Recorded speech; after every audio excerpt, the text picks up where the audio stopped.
YCP ఎలా అద్భుతంగా దాన్ని తనకు అనుకూలంగా మలుచుకొని, ఇందాక ఎవరో చెప్తున్నారు చౌదరి గారు అనుకుంటా, జస్ట్ తిరుపతిలో ఓటర్ బేస్ని పెంచుకోవడానికి ఏకాదశిని 10 రోజులు, ఒక్కో తిథి ఒక రోజే ఉంటుంది, 10 రోజులు పొడిగించి ఆగమ శాస్త్రాల్లో లేని కొత్త విధానాన్ని మీరు జొప్పించడం వల్లే ఈరోజు ఈ దుర్మార్గం జరిగిందని, దుర్ఘటన జరిగిందని మీరేమంటారు సార్?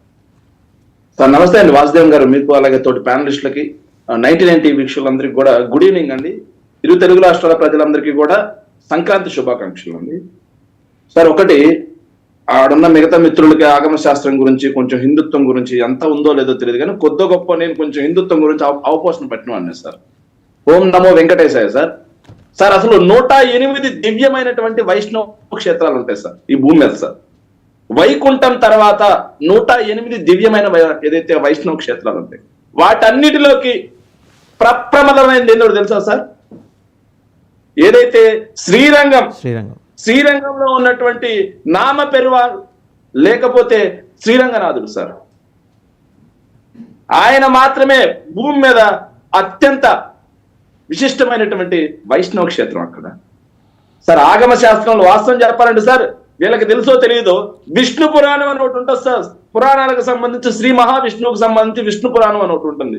విష్ణు పురాణంలో ఏదైతే వైకుంఠ ద్వార దర్శనం శ్రీరంగంలో చేసుకుంటే మాత్రమే అత్యంత పుణ్యం అని చెప్పి రాసి ఉంటుంది.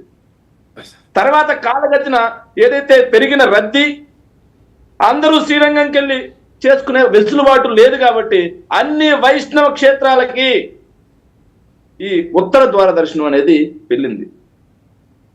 సో తెలియకపోతే మిత్రులు దయచేసి ఒక్కసారి విష్ణు పురాణం చదవండి, ప్రశాంతంగా ఉంటుంది. దాంట్లో బాగా రాసి ఉంటుంది వైకుంఠ ద్వార దర్శనం గురించి. సో అక్కడే సార్ ఏదైతే శ్రీరంగంలో వైకుంఠ ద్వార దర్శనం 10 రోజుల పాటు తెరిచి ఉంటుంది. ఎందుకు తెరిచి ఉంటుందో తెలుసా సార్? నేను కూడా 3 సార్లు దర్శనం చేసుకున్నాను సార్ ఏదైతే శ్రీరంగంలో వైకుంఠ ద్వార దర్శనం. ఎందుకు తెరిచి ఉంటుందో తెలుసా సార్? తమిళనాడులో భక్తుల రద్దీ అధికంగా ఉంటుంది, తోపులాట జరుగుతుంది, తొక్కిసలాట జరుగుతుంది, మామూలుగానే 4 నుంచి 5 కిలోమీటర్ల క్యూ ఉంటుంది, ఒకే రోజు వదులుతాయి అని చెప్పేసి ఉద్దేశంతో అక్కడ చేశారండి. మరి ఆ క్షేత్రంలో ఆగమ శాస్త్ర పండితులందరూ కూడా దాన్ని తుంగలో దొక్కారా? ఆగమ శాస్త్రాన్ని నాశనం చేసినట్టేనా? సో దానికి అనుగుణంగా శ్రీరంగ క్షేత్రంలో ఎలాగైతే ఉందో, రంగనాథుడు క్షేత్రంలో ఎలాగైతే ఉందో, అత్యంత విశిష్టమైన వైష్ణవ క్షేత్రంలో ఎలాగైతే ఉందో, దాన్ని కూడా తిరుపతిలో పెట్టాలి. తిరుపతిలో కూడా భక్తుల్ని ఎక్కువ మంది వైకుంఠ ద్వార దర్శనం చేసుకునే విధంగా ముందుకు తీసుకెళ్ళాలి. ఒకే రోజు తోపులాట తొక్కిసలాట జరగకుండా రద్దీ తగ్గించాలి అని చెప్పేసి మా ప్రభుత్వ హయాంలో తీసుకున్న నిర్ణయం, మేము భక్తుల మేలు కోసం మేము తీసుకున్న నిర్ణయం. సరే సార్, మేము తీసుకున్న నిర్ణయం వీళ్ళకి నచ్చలేదు కదా, ఆగమ శాస్త్రాన్ని మేము భ్రష్టు పట్టించామన్నారు కదా.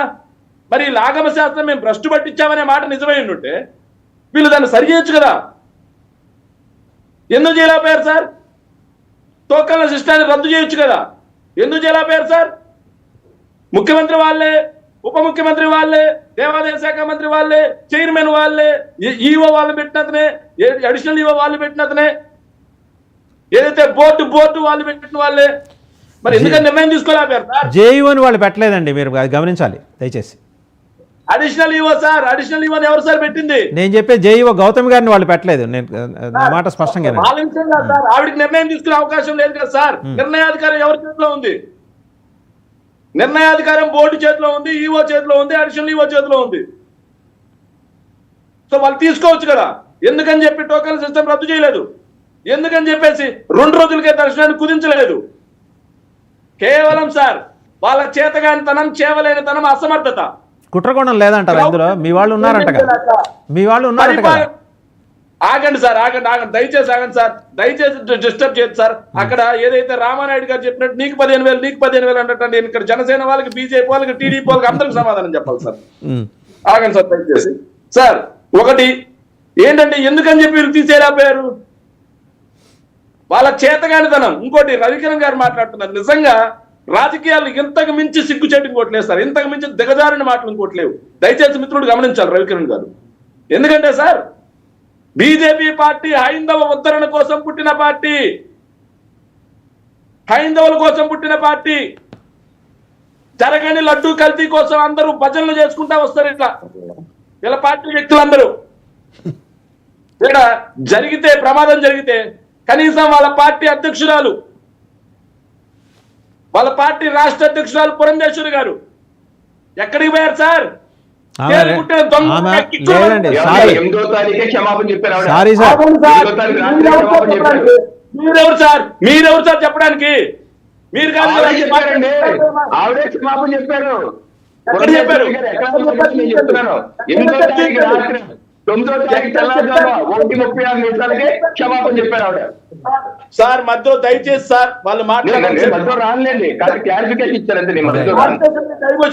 సరే, క్లారిఫికేషన్ ఎవరు వద్దన్నారు నిన్ను? టైం వస్తుంది కదా, 40 నిమిషాలు దీనికి ఇది ఇప్పుడే ఇవ్వాలి, ఇది ఇప్పుడే ఇవ్వాలి. మిగతా నేను కాల్ చేస్తా, ఇది ఇప్పుడే రైట్ రైట్ ఇవ్వాలి. ఓకే ఓకే మాట్లాడలేండి కానీ శేఖర్ రెడ్డి గారు నేను కూడా మాట్లాడిన ఒకటే, ఆవిడ తెల్లారే మాట్లాడారు. అయితే మీరు అన్నట్టు ఆవిడ తక్షణం స్పందించలేకపోయిండొచ్చు, కొంత ఆలస్యం సమాచారం. ఆవిడ హైదరాబాద్ లో ఉన్నారేమో. ఢిల్లీలో ఉన్న అమిత్ షా గారు వెంటనే స్పందించారు, అందరూ మోడీ గారు స్పందించారు. 1:36 నిమిషాలకి 9వ తారీఖు తెల్లవారుజామున 1:36 నిమిషాలకే స్పందించారు ఆవిడ. అదే అండి, నేను కూడా అదే చెప్తున్నా. అందరూ అమిత్ షా గారు మోడీ గారు స్పందించిన తర్వాత ఆవిడ స్పందించారండి. వాసుదేవన్ గారు మీరే మాట్లాడండి. మాట్లాడిన సార్ మీరు మాట్లాడుకుంటారా? ఓకే మీరే మాట్లాడండి.